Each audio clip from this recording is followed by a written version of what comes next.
Hello everyone, welcome to Lab. This video will teach you how to use the eraser tool to eliminate watermarks or unwanted objects. Let's check it out. Select the eraser tool in the Modify menu and upload the image with the watermark into the box.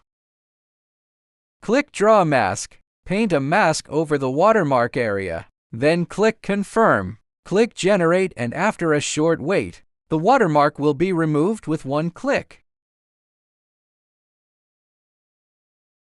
If the image generates an unwanted object, for example, it added an extra skylight here,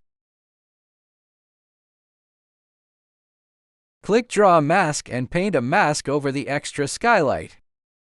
Then click Confirm. Click Generate, and after a short wait, the unwanted object will be removed with one click.